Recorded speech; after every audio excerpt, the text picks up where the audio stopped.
Assalamualaikum warahmatullahi wabarakatuh. Semoga kalian masih dalam keadaan sehat tanpa suatu kekurangan apapun. Baik, pada video pembelajaran kali ini kita akan mempelajari tentang materi komunikasi terapeutik. Dan nanti pada akhir fase E, kalian mampu memahami penyusunan pedoman wawancara, pelaksanaan observasi, dan pembuatan dokumentasi secara sederhana sesuai dengan tempat observasi dengan mempergunakan komunikasi yang efektif. Dan nanti kalian akan mengembangkan kemampuan bernalar kritis dan mandiri dalam menyelesaikan masalah. Sebelum kita lanjut, silahkan nanti dicermati kasus berikut. Budi adalah seorang asisten keperawatan. Dia sedang bertugas pada shift pagi. Salah satu pasien yang bernama Nona Yuni, usia 20 tahun, mengalami kecelakaan dan telah dilakukan tindakan amputasi pada kaki kanan. Keadaan Nona Yuni sekarang tampak sedih, murung, dan juga kontak matanya kosong. Dari kasus atau ilustrasi di atas, bagaimana cara kalian berkomunikasi dengan Nona Yuni dengan runtut agar tercipta komunikasi terapeutik yang baik? Sebelum menjawab pertanyaan atau kasus di atas, di sini saya akan menjelaskan tentang pengertian dari komunikasi terapeutik dan juga tujuan komunikasi terapeutik. Komunikasi terapeutik adalah komunikasi yang dirancang dan direncanakan untuk tujuan terapi dalam rangka membina hubungan antar perawat dan juga pasien, agar pasien dapat beradaptasi dengan stres, mengatasi gangguan psikologis sehingga dapat melegakan serta membuat pasien merasa nyaman, yang pada akhirnya dapat mempercepat proses kesembuhan dari pasien tersebut. Agar komunikasi terapeutik bisa berjalan dengan efektif, kalian harus melewati fase-fase pada komunikasi terapeutik. Yang pertama yaitu pada fase prainteraksi. Di fase prainteraksi, di situ kalian belum berkomunikasi dengan pasien. Di situ kalian mengumpulkan data dari pasien, terus merencanakan komunikasi apa yang akan kalian lakukan kepada pasien, dan juga yang selanjutnya ada fase orientasi. Di fase orientasi, kalian di situ nanti memberikan salam, memvalidasi pasien, terus menyampaikan tujuan daripada komunikasi tersebut. Yang selanjutnya ada fase kerja. Di fase kerja nanti kalian akan melakukan komunikasi yang sesuai dengan yang sudah kalian rencanakan sebelumnya. Yang selanjutnya ada fase terminasi. Fase terminasi adalah di situ menyampaikan rencana tindak lanjut, mengevaluasi respon daripada pasien, dan juga nanti kalian akan salam penutup kepada pasien. Dan selanjutnya ada tujuan daripada komunikasi terapeutik. Tujuan komunikasi terapeutik yang pertama adalah mengurangi beban dan juga pikiran yang diderita oleh pasien, mempengaruhi pasien untuk mengambil tindakan yang tepat sesuai dengan keinginan dari perawat, membina hubungan saling percaya dengan perawat, meningkatkan kemandirian pasien, dan yang terakhir tentunya dapat membantu proses penyembuhan dari pasien. Oke, itu untuk pengertian dan juga tujuan daripada komunikasi terapeutik, dan selanjutnya kita langsung akan mempraktekkannya.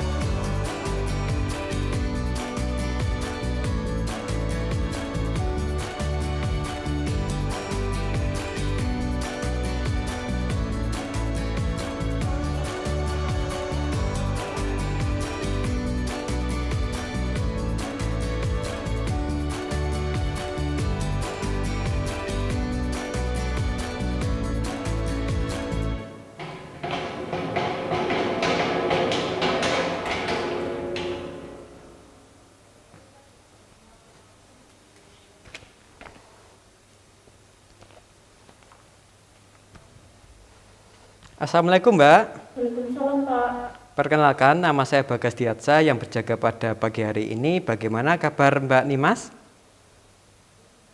Oke, tidak apa ya. Baik, saya cek terlebih dahulu dengan Mbak Nimas ya. Iya. Sudah agak membaik? Oke, untuk pada pagi hari ini saya bertujuan untuk melakukan diskusi pada Mbak Nimas agar Mbak Nimas juga semakin membaik kondisinya, dan nanti saya memerlukan waktu kurang lebih 10 menit.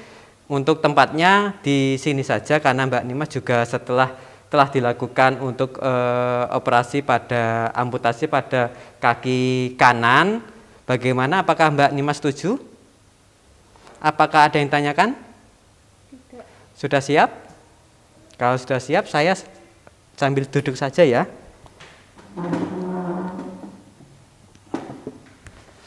Ya, Mbak Nimas, saya perhatikan beberapa hari ini Mbak Nimas cenderung banyak sekali merenung, tampak sedih, dan juga sesekali tim perawat juga melihat Mbak Nimas mengeluarkan air mata.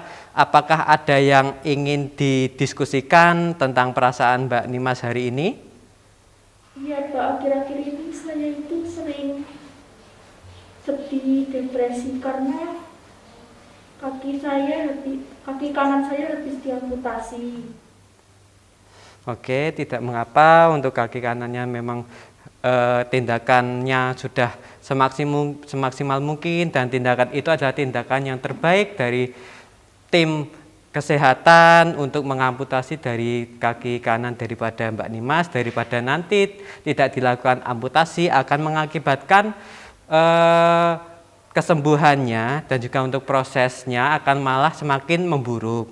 Tapi tidak mengapa, memang itu sudah takdir dari Allah Subhanahu wa Ta'ala, supaya Mbak Nimas kedepannya juga bisa menjadi pribadi yang lebih baik lagi, dan mungkin nanti bahkan cenderung bisa berhati-hati lagi saat melakukan aktivitas.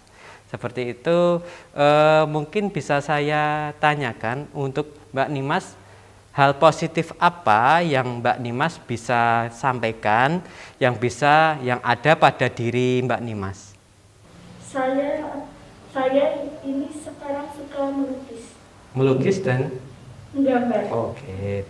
Jadi karena apa? Karena hal positif akan bisa mengembalikan kita untuk menjadi seseorang yang lebih baik lagi, dan hal positif itu juga bisa, salah satunya bisa mempercepat proses pertumbuhan. Jadi Mbak Nimas tidak usah kecil hati karena masih ada hasil yang bisa dibanggakan kepada Mbak Nimas. Salah satunya Mbak Nimas sekarang lebih senang untuk menggambar dan juga melukis. Dan mungkin nanti bisa diperdalam lagi di situ, di menggambar dan melukis, bahkan bisa menciptakan hasil karya yang mungkin bahkan itu bisa menjadikan ataupun menghasilkan rezeki kayak gitu ya.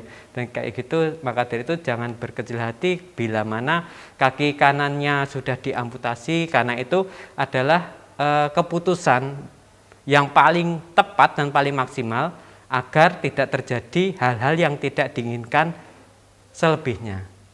Seperti itu. Mungkin ada yang ditanyakan? Tidak, terima kasih. Kalau tidak ada yang ditanyakan, mungkin cukup sekian dari diskusi ini.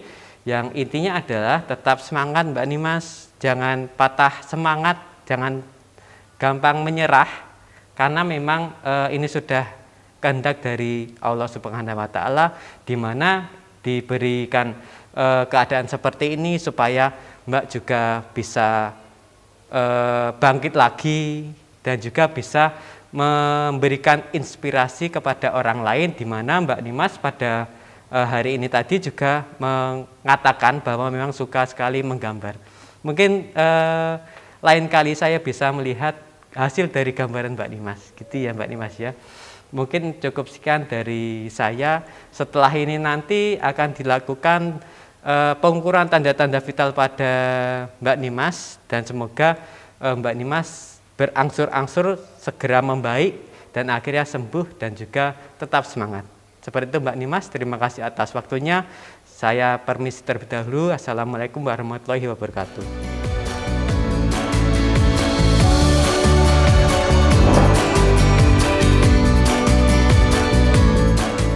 Oke anak-anak, tadi kita sudah mempraktekannya antara perawat dan juga pasien, bagaimana cara berkomunikasi secara terapeutik, secara efektif.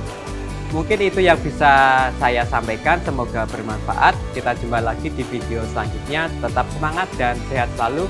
Wassalamualaikum warahmatullahi wabarakatuh.